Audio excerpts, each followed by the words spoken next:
here this morning, just use the chat feature or the raise your hand icon. We're pleased to be joined this morning by the head coach of the William Mary Tribe, Mike Lennon. Good morning, Mike. Morning, Rob. Good morning. A tough Saturday for your team in a top 25 battle up at Albany. Come up a little short, 24-8. Has gone back and looked at the tape of that one. Just give me your impressions on what happened.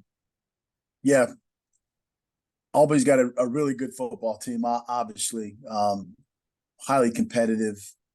Their two outside guys are as advertised. They're guys that can get after the passer, run stoppers, all those things. You know, on the perimeter, they got athletic receivers. We talked about the 50-50 ball, throwing it up, and those guys going to get it.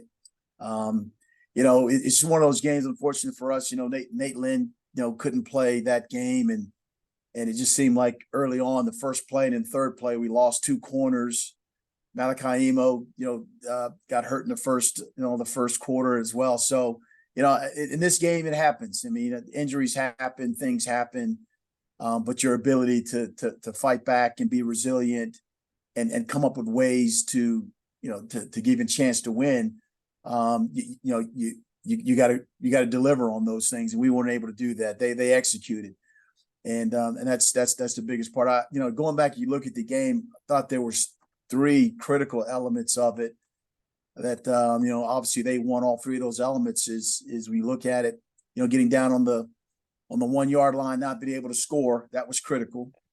The interception, you know, in our own coming out situation where they intercepted and scored, you know, that's 14 points right there. And I think the first play of the game, they were able to execute an explosive play, which, you know, put them down in their red zone area and things like that. And so, you know, you gotta be on the other side of that if you're going to be competitive and play against good football teams. And as I said, they executed, and we did not, particularly in the opportunity to get points.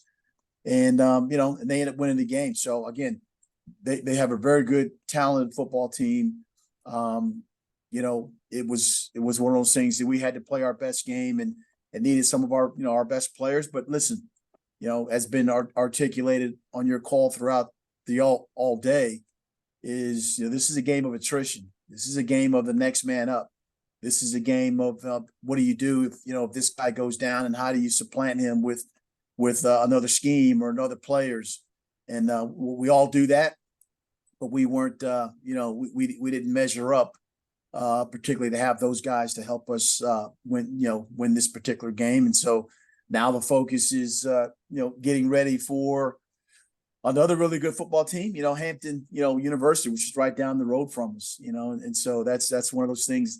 This conference, this league is just it's got good players, got good coaches, you know, that's all I can say. And you got to be ready to go to battle all the time. But you know what? A lot of resolve, a lot of resiliency here. And so we're getting ready to, you know, to get ready and battle another in-state, you know, neighbor right down the road from us.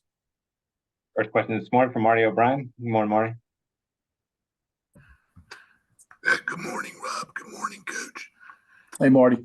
Coach, now that you mentioned Hampton being down the road, now that this looks like it's going to be a regular series because you're conference members, should it be formalized in some way with a name and a trophy? And if so, do you have any ideas about what you'd call it? And, you know, should y'all do that with each other the way you do with Richmond? I have no idea about the formalization of playing Hampton University, a good school.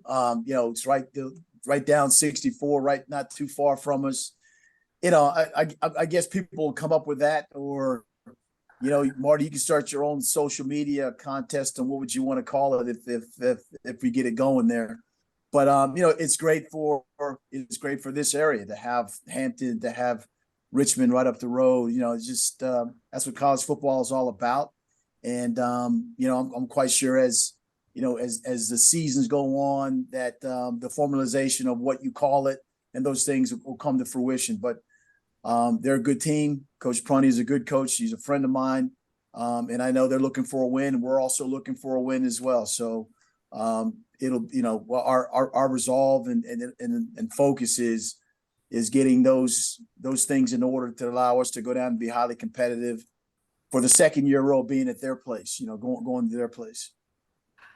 Well, they gave up the I-64 name for Richmond and William and Mary to call it the Capital Cup. So I don't know what an old Richmond guy like you and William and Mary guy now would think of the I-64 Cup for Hampton and William and Mary, or if there'd be a lot of people north of Hampton that thinks that's sacrilegious. Yeah, that that's a great lead off question right there, Marty. And maybe there's a social media thing that can be tied into that. But like I said, to have a good football team in the CAA, in state, and like you said, you have Richmond up the road. I mean, that's all part of this. It's all part of it, and so the CAA conference to me is the best FCS conference that's out there.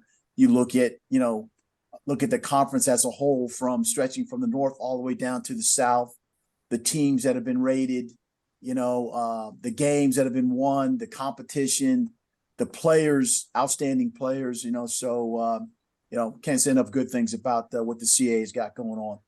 And just wanted to ask, what impresses you about Hampton? Well, number one, their running back is legit. I mean, he's a very, very good player, very, very talented. I think he had 173 plus yards this past game. Their quarterback is a big athletic guy that can run, and actually will try to run you over if you don't address him the right way. They have skill, they have talent on the edges. They're big up front, and so they get after it. Robert's done a really good job of just managing the team and putting them in a situation where now they're looking for the latter two parts of their games to have a winning season. So we're all we're still chasing opportunities ourselves. Perhaps with a win, there's another winning season this program will have. But you got to truly take it as at a one game at a time process, and this is one that close enough.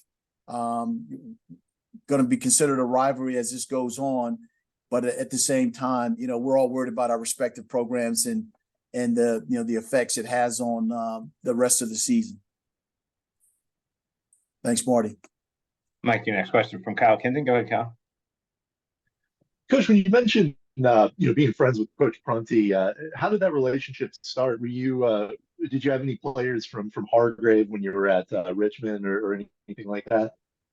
Yeah, it goes way back, Kyle, when Coach was at Hargrave and all the different places that I'd been before, whether it was Boston College, of course Virginia.